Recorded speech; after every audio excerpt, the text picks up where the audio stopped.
Hello, beautiful people. Imagine being in love with someone whose mother doesn't seem to like you at all, and you have no idea why. That's today's story.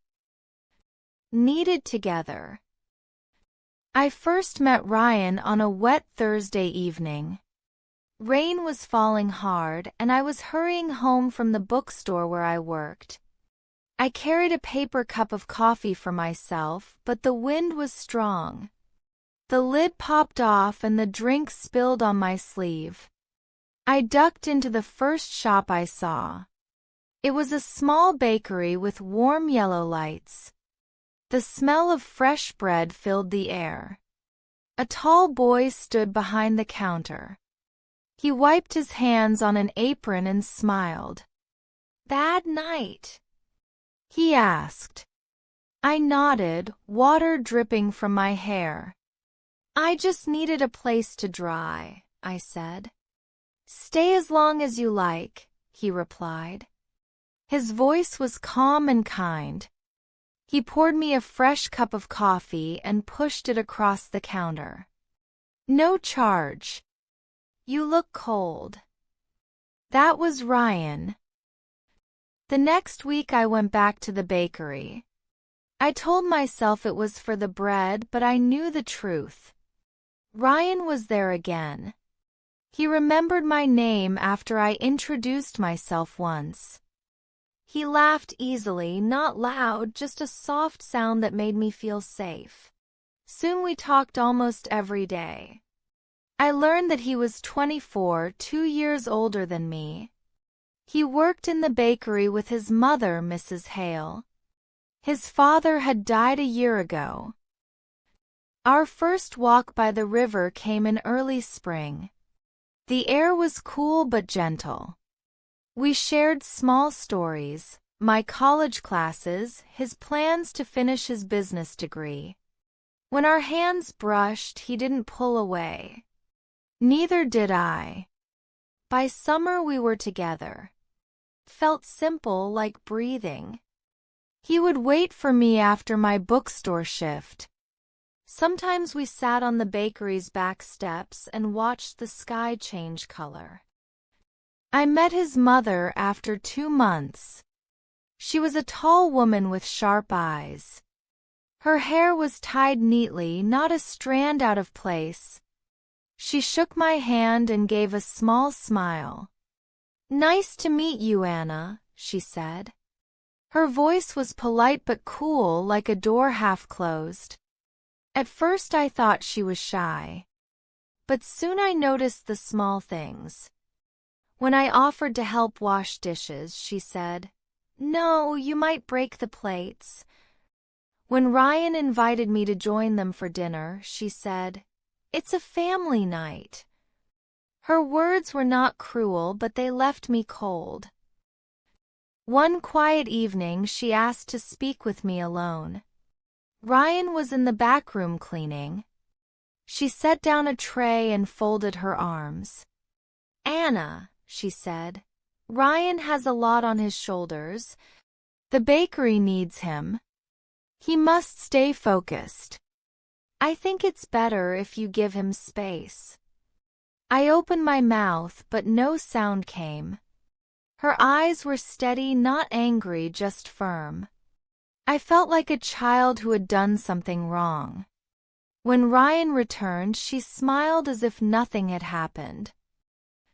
I walked home that night with heavy steps. I loved Ryan, but his mother's words sat like a stone in my chest. Should I leave him for his own good? Would staying only bring trouble? I did not tell him about the talk. Not yet. The next morning I woke with a dull headache. Rain tapped on my window again. I could still feel Mrs. Hale's eyes on me from yesterday. Her calm voice repeated in my mind. "Ryan has a lot on his shoulders. Give him space." I tried to focus on work at the bookstore. I stacked books, arranged magazines, and helped customers. But my thoughts kept drifting back to the bakery. What if I was only a distraction for Ryan? What if staying close would make things worse? That evening, Ryan waited outside the shop. "Walk home with me?" he asked. His hair was damp from the drizzle. I nodded. We walked quietly along the streets, the pavement shiny from the rain. "I feel like something is wrong," he said softly. "You are quiet lately." I kept my eyes on the ground. "Nothing," I said. But he squeezed my hand gently. "You can tell me anything," he whispered. I wanted to tell him everything, but I remembered Mrs. Hale's words. I stayed silent. The next few days were hard. I answered his messages late. I stayed longer at the bookstore, pretending to be busy. Ryan still smiled when he saw me, but the warmth between us felt smaller, distant. One night my brother Tom called. "How is everything?" he asked. I said, "Fine," though I knew I was not. "You still seeing the bakery boy?" he asked carefully. "Yes," I said. He paused. "Just be careful. Families can be complicated. Don't lose yourself." I nodded, though he could not see me. A week later, we had our first real fight. It was a rainy evening. We met by the river where we first walked together. "You are pulling away," Ryan said. "Have I done something wrong?" "You spend all your time at the bakery," I said. "You never think about your own plans. Your degree, your future." "My mother needs me," he said. "This shop is how we live. I cannot ignore that." "I know," I said, my voice shaking. "But sometimes I feel like I am not part of your world." He looked down at the dark water. "I care about you," he whispered. "But I cannot do everything at once." We stood in silence. The rain fell softly around us. I wanted to cry but did not. 2 weeks later, a wild storm hit our town. Wind rattled windows, rain poured for hours. The next morning Ryan called me. "The bakery roof is leaking. Half the ceiling is wet. We might have to close." I grabbed my coat and ran to the bakery. Buckets and pans lined the floor. Water dripped from the broken roof. Mrs. Hale stood by the counter, her hands folded, eyes worried. Ryan climbed a ladder to check the beams. I joined them without thinking, moving chairs and mopping puddles. Mrs. Hale gave me a small nod, but her eyes stayed careful and sharp. By night, we were soaked and tired. The roof still dripped in small spots, but the bakery had not fallen. The next morning, I could not stop thinking. The bakery meant everything to Ryan and his mother. I wanted to help more. I thought of my friends at the bookstore and the people who loved the bakery's bread. I called Lily. "What if we hold a fundraiser? We can invite people to the shop, read poems, sell bread and cakes, and help cover the repairs." "That's perfect," she said. "We can bring everyone from the bookstore too."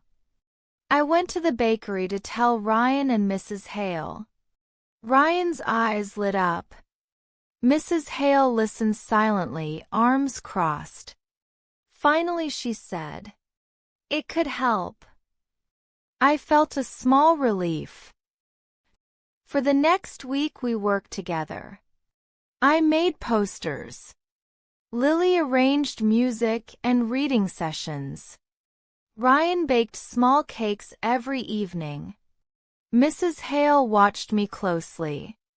Sometimes I saw her eyes soften, like she wanted to say something but did not.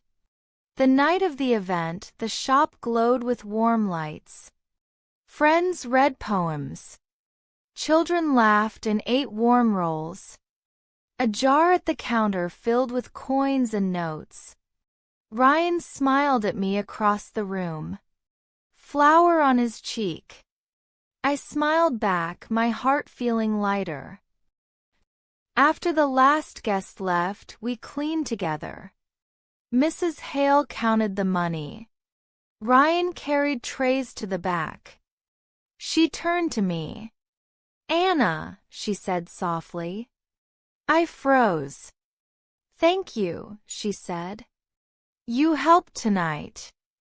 I did not think anyone would come." "You're welcome," I whispered. Ryan came back from the kitchen. Mrs. Hale smiled at both of us. It was a small smile but real. The next few weeks felt different. The roof was fixed. Ryan returned to his night classes. Sometimes Mrs. Hale stopped by the bookstore to say hello. Tom came to visit.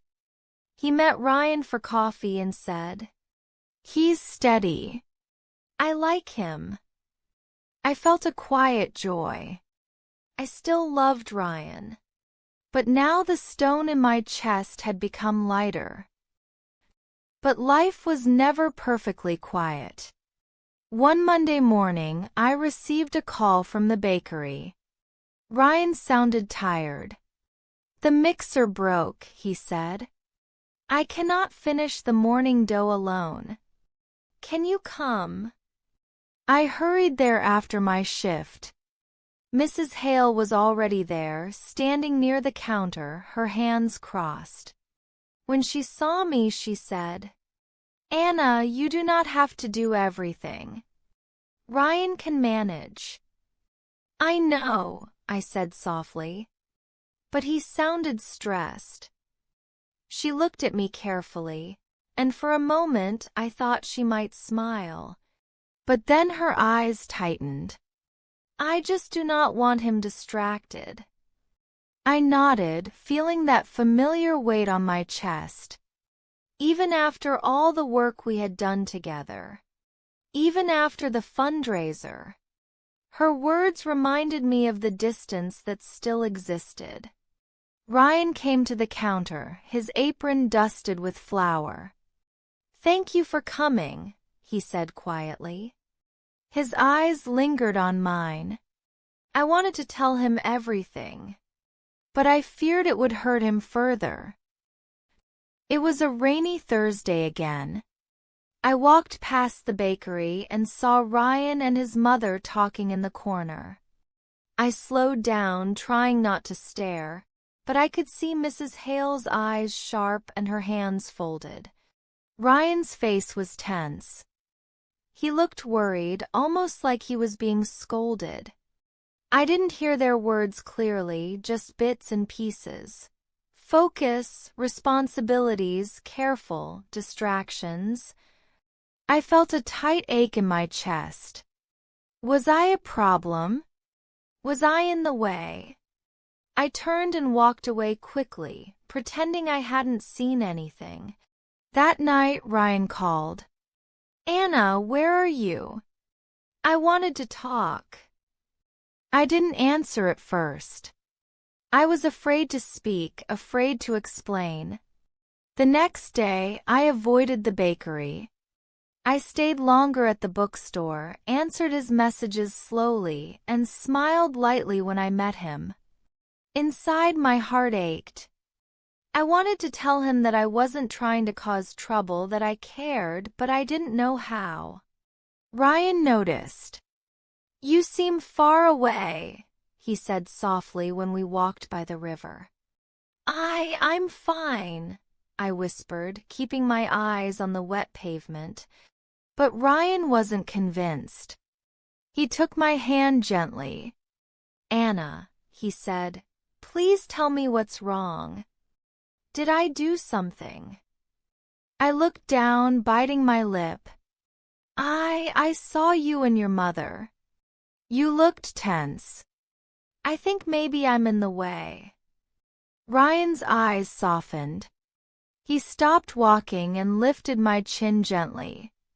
Anna, listen to me. You are not in the way. Never. I hesitated, tears welling up. But I thought maybe she doesn't like me here. I didn't mean to bother. Ryan shook his head slowly. Her eyes look sharp because she is protective. She's afraid, not angry at you. She wants me to stay focused on the bakery and our responsibilities. That's all. She doesn't want you to leave, Anna. I blinked, trying to take it in. So, I'm not a problem. You are never a problem, he said softly, brushing rain from my hair. I want you close. I need you. I care about you. Nothing you do will ever be a problem for me. I exhaled, feeling the tight weight in my chest loosen. We stood there for a moment, rain falling softly around us, our hands still held. I smiled through tears. I understand now, I whispered. Ryan hugged me gently. Good. I don't want you to ever doubt us, he said. From that moment, I felt a small warmth return. I knew things would still be hard sometimes, but now I understood Ryan and his mother better. The misunderstanding was cleared, and my sadness began to fade. The next morning, I woke feeling lighter. Ryan's words stayed with me. You are never a problem. For the first time in days, I looked forward to seeing him. We walked together to the bakery. The air smelled of rain and bread. Ryan smiled, brushing flour from his hands. You look happier, he said. I understand now, I whispered. He squeezed my hand. Good. I want you close, he said softly. But even with my heart lighter, the bakery felt different. Mrs. Hale watched me carefully as soon as we entered. Her sharp eyes followed my every step. When I smiled at Ryan, she cleared her throat and adjusted a tray on the counter. I felt a small pang. Even after understanding Ryan, she still did not fully accept me. That week was filled with little tensions. Ryan and I tried to enjoy small moments. Coffee before work, short walks along the wet streets, quiet laughter. But Mrs. Hale's presence loomed over us. One evening, she asked Ryan to help her move boxes from the back room. I offered to help, but she shook her head. Anna, you stay here. Ryan and I need to handle this. I nodded silently. Her words were not harsh, but the message was clear. I was still an outsider. Then one day, something good happened. The bakery received a special order from a local cafe. They wanted a large batch of sweet rolls for a weekend festival. Ryan called me, excitement in his voice. Anna, can you come see this?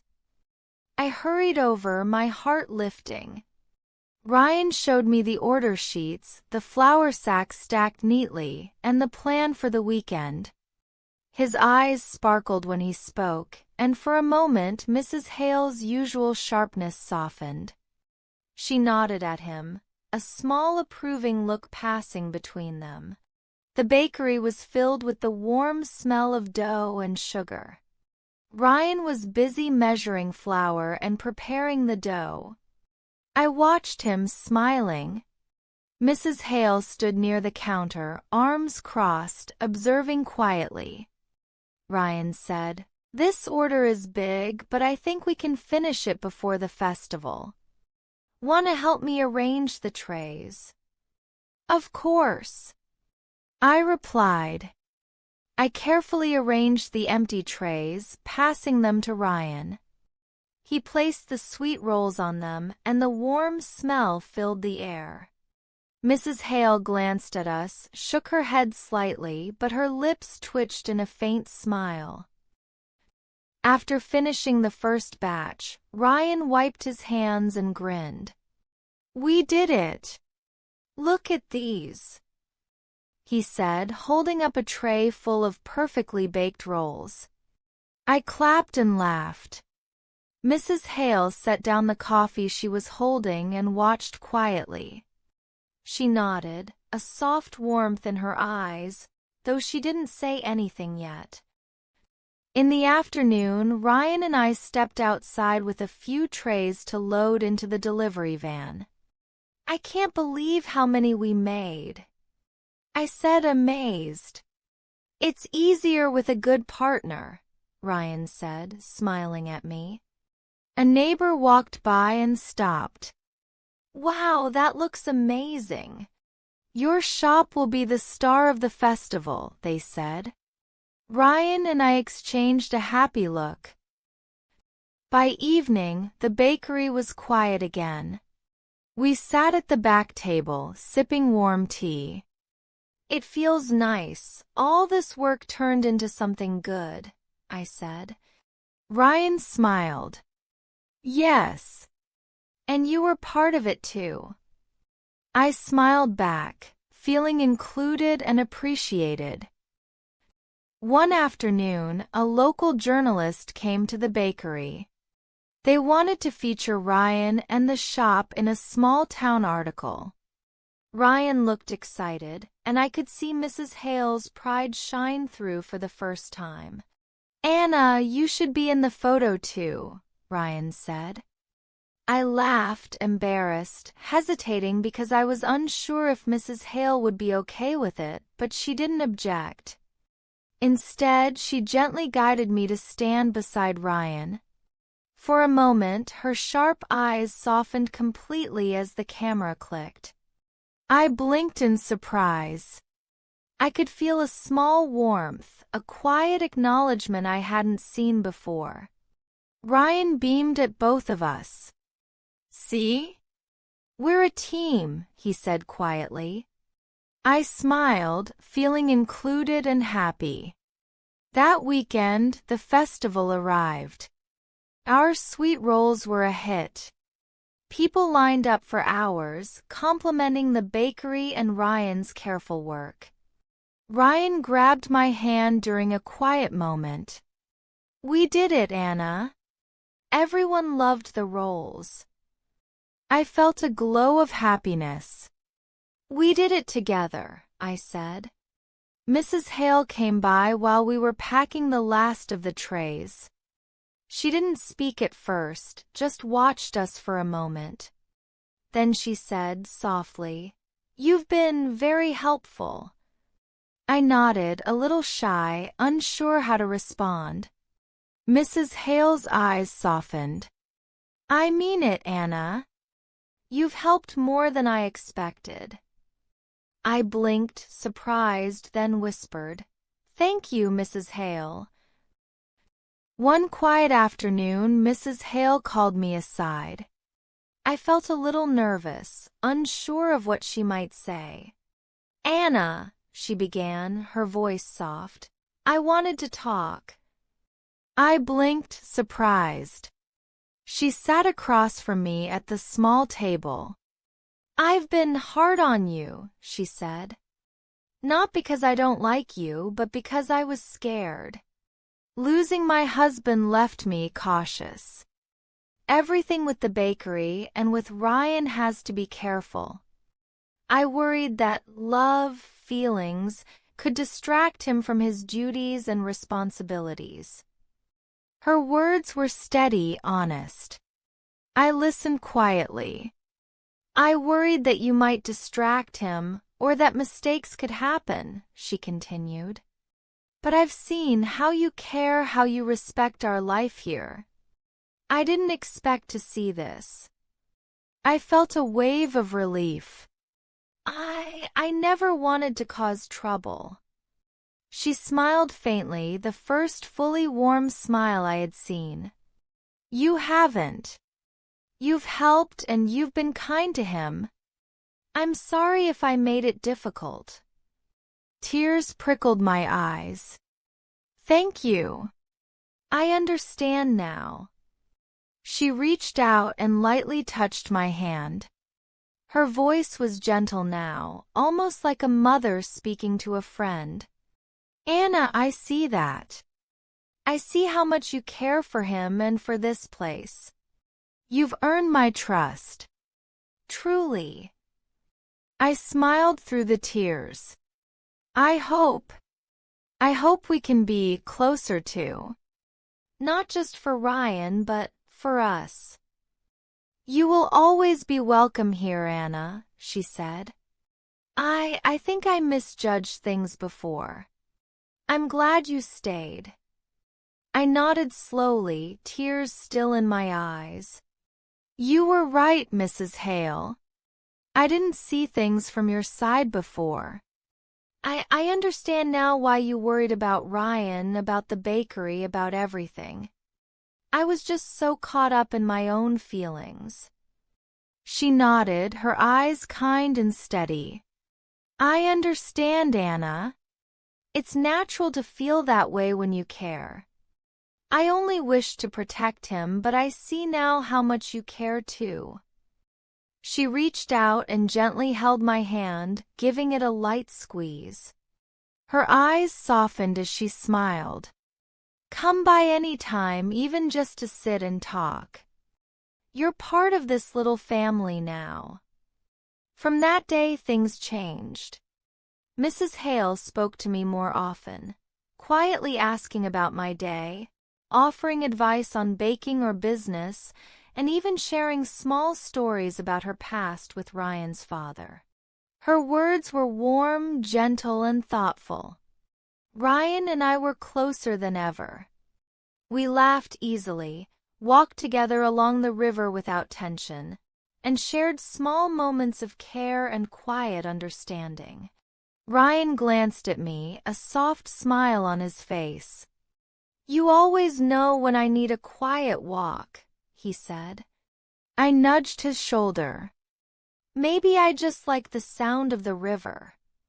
He chuckled. Or maybe you like my company. I pretended to think. Maybe both. He stopped and looked at me, his eyes steady. I'm glad you stayed. I don't say it enough, but I'm happy you're part of this. My life, the bakery, everything. Warmth spread through me. I'm happy too. It feels like home now.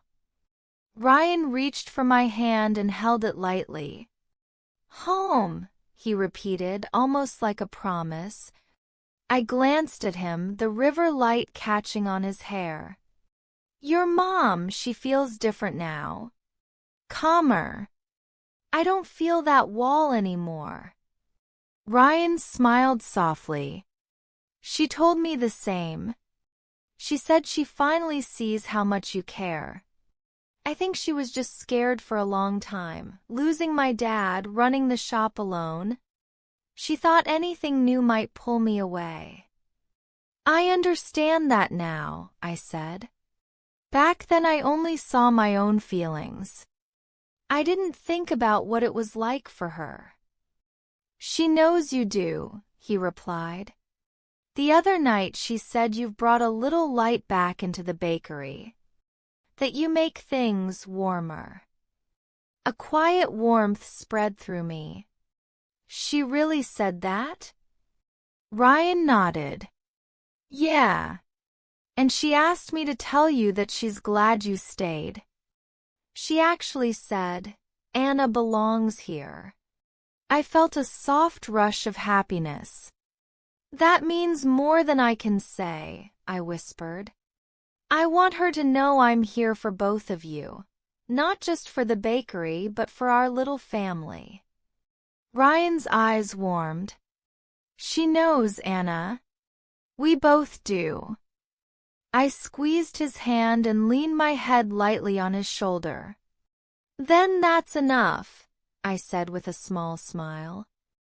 Home really is here with you. He brushed a thumb across my fingers, the river quiet around us. With us, he agreed. The bakery continued to thrive. Orders came and went, but the space felt calm, filled with mutual respect and trust.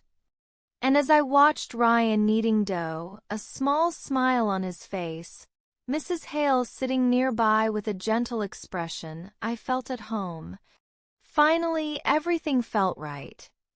Thanks for listening to today's story. I hope you loved it as much as I did sharing it. If you did, please like and subscribe for more heartwarming tales coming your way. See you in the next one.